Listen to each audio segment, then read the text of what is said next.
Hi and welcome back to another video. The legacy GPU battle is back, and in the episode number 7 we look at the two of the fastest cards of 2010.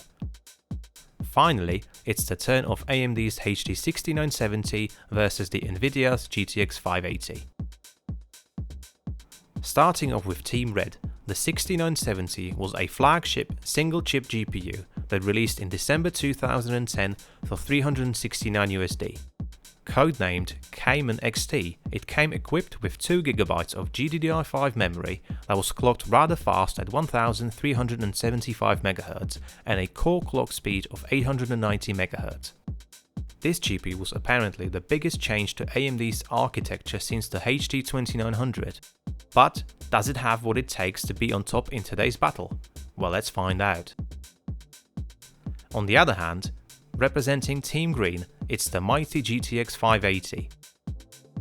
Released a month prior in November 2010 and at a hefty $499, this GPU came equipped with 1.5GB of GDDR5 memory that's clocked at 1024 MHz and a core clock speed of 800 MHz. Whilst clocked slower, Nvidia used a wider 384-bit memory bus that is topping AMD's card for throughput. Let's see how this translates into an actual performance. This refined second-generation Fermi architecture promised a better power efficiency and a cooler operation. Let's see if the extra $130 was worth over the asking price of AMD's 6970, and just how much can we squeeze of this once high-end GPU. Both cards tested today are board partner models and should offer a superior experience. As usual, we start by comparing them side by side, and of course, we will take them both apart. I think these cards do look awesome, really not sure if I can pick my favorite of the two. Which one do you like the most? Be sure to let me know in the comments down below. The MSI's GTX 580 is a 2-slot wide and needs 1.8 and 1.6 pin to power on. Asus takes it further with 3-slot design and also requires 2x8 pin power connector to power the 6970. They feel really solid, both. However, Asus is clearly heavier of the two. In terms of the I/O, in my opinion, the 6970 offers far superior options with those 4 full-sized display ports. Moving on, let's open the 580 first. Happy to see just 4 spring-loaded screws at the back, they don't make them any easier to open. This cooler is mighty impressive, just look at those 5 fat heat pipes. It is amazing to see MSI was able to combine style and performance into this, so to speak, relatively small package. How do I not miss any plastic retention clips? Also nice to see is this metal mid-plate that would look after the memory temps and will also help with the overall structural strength. Oh yes, time to pour some good old isopropyl and get cleaning. The old thermal paste was in good condition still, but for the sake of few minutes of time and of course for your entertainment, let's apply some fresh MX4. Who's next please? Yes, this card is no joke. I love the industrial looking blocky design. And just like with the 580, there are just 4 screws at the back. Thank you Asus. So this is the direct cuprum, and those 5 heat pipes are actually touching the GPU die.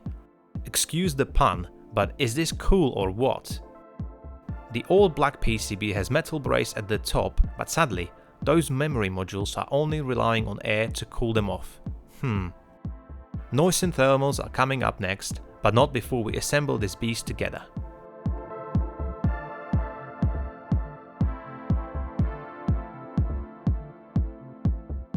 Under a typical load, the GTX 580 topped at just under 70C, and the power draw at the wall was 268 watts.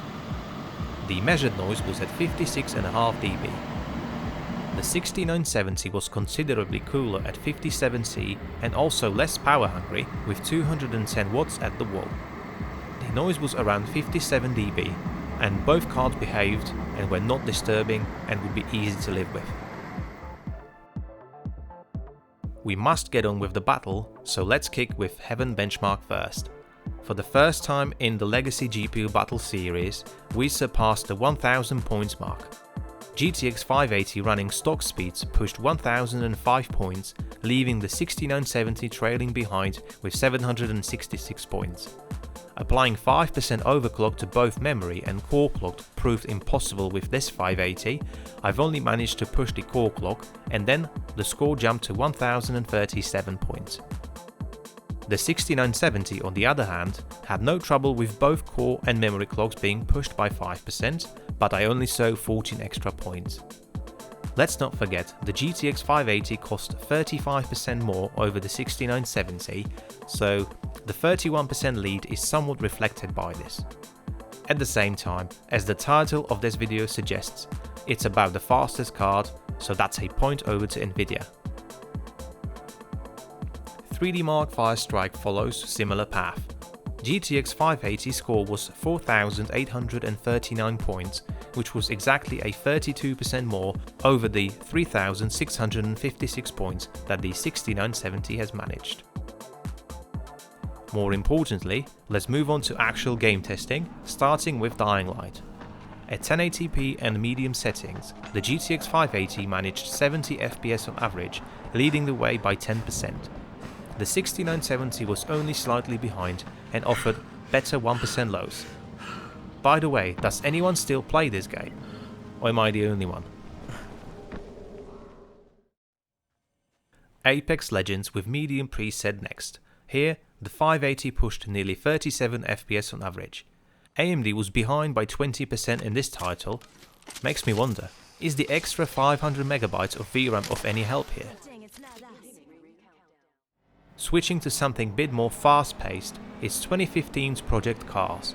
I like this game with my G27 steering wheel a lot. The old school turbocharged Lotus Formula cars are something you guys need to try for yourselves. With high graphical settings, the GTX 580 pushed nearly 70 FPS on average, leaving the 6970 behind by over 50%. Game was otherwise smooth all along and playable with both cards.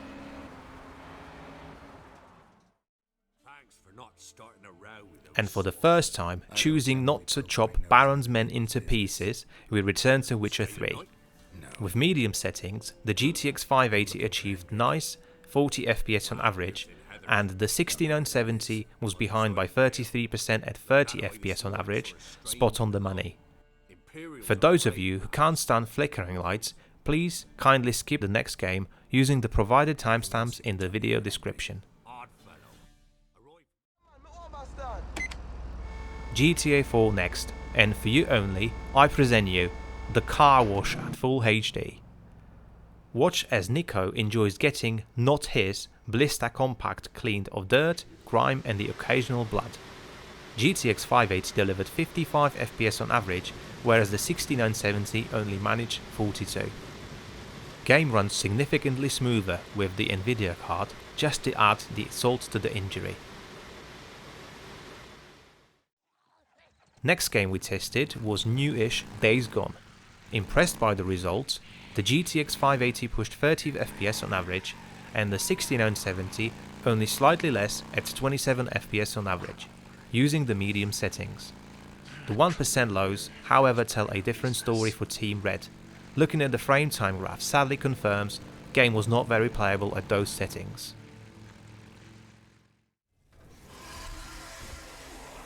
Following on with 2016's Doom, here the results are much closer.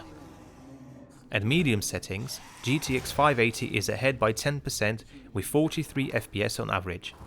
Are you guys constantly running low on ammo in this game, or is it just me? Closing off the game testing with grip at medium settings. No surprises here, the 580 owns overall testing so far, and with 55 FPS on average, it confirms its superiority. I can't pronounce that. Superiority. It confirms its superiority. Game was playable with both cards, but felt that much more smoother with Nvidia card. 6970 just shy of 40 FPS on average, or about 38% behind. And there you have it, guys. The times where you can purchase a fastest card in the lineup of any manufacturer and it's not costing you even 500 USD, those are sadly over. The GTX 580 was faster in all games and tests today and takes the crown in this week's video. Well done Nvidia. Outside of this, however, there are a few things we really need to consider. The biggest must have been the MSRP. At 30% premium, that is not negligible. Secondly, the not so power hungry GTX 580 still managed to pull over 30% more power during testing. With this in mind, game testing results scaled somewhat better for the 6970. Would you agree? I'm not trying to defend AMD here, rather thinking about it as a lower priced alternative. But then, so was the GTX 570. What do you think of today's testing, guys? Did you ever own a GTX 580 or a HD 6970? Thank you very much for watching. Don't forget to like and hit the subscribe button not to miss any future uploads. And stay tuned, as next time on Legacy GPU Battles, it is the turn of the dual GPU monsters. I'll see you in the next one.